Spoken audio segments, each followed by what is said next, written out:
संध्या की बारात दरवाजे पर खड़ी थी। दुल्हन के जोड़े में वह बहुत ही खूबसूरत लग रही थी। उसकी आंखों में आने वाली जिंदगी को लेकर हजारों सपने झिलमिला रहे थे। थोड़ी ही देर में उसके विवाह की रस्में शुरू होने वाली थी कि तभी अचानक हलचल सी मच गई। संध्या को कुछ समझ में नहीं आया कि बाहर क्या हो रहा है। उसकी सहेलियां भी उसे छोड़कर बाहर निकल गई थीं। संध्या भी बाहर आई तो देखकर उसके होश उड़ गए।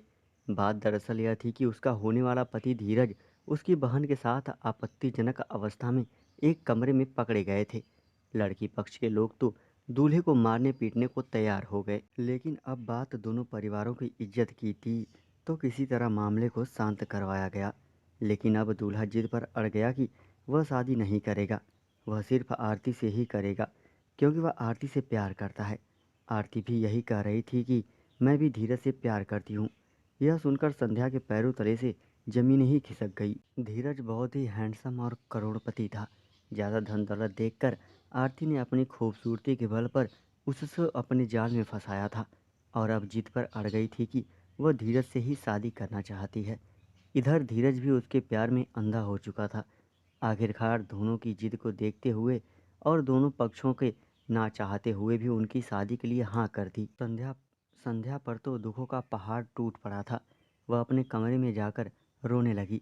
उसकी माँ पीछे से कमरे में आ गई और उन्होंने रोते हुए संध्या को गले लगा लिया और बोली, संध्या तू रो मत, तेरी किस्मत में इससे भी अच्छा लड़का होगा। लेकिन अंदर ही अंदर उसे अपनी छोटी बेटी पर गुस्सा आ रहा था जिसने आज ऐसी घटिया हरकत की थी। खैर, आरती की शादी धीरज से कर दी और वह विदा होकर अपने ससुराल पहुंच गई।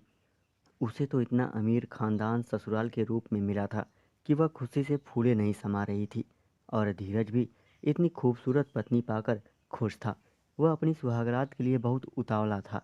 उसने अपना बेड बहुत ही शानदार सजाया था। जब धीरज शादी की पहली रात को कमरे में पहुंचा तो आरती उसे किसी हीरोइन से कम नहीं लग रही थी। धीरज आगे बढ़कर उसको बाहों में भर लिया और जैसे ही प्यार करने को चला तो उसके सीने में अचानक तेज दर्द उठा और वह पसीना पसीना हो गया। आरती कुछ समझ पाती उससे पहले धीरज की सांसें थम गई और हार्ट अटैक की वजह से उसकी मौत हो गई। आरती सन्न रह गई और अपने घर वालों को बुलाया। आरती के ससुराल वाले उसे अपशगुन कहने लगे और उन्होंने आरती को घर से निकाल दिया।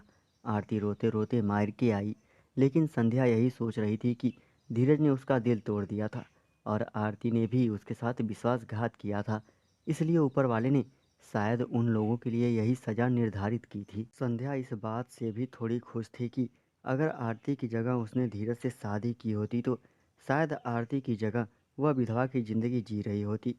तभी तो कहते हैं, जो होता है अच्छे के लिए होता है।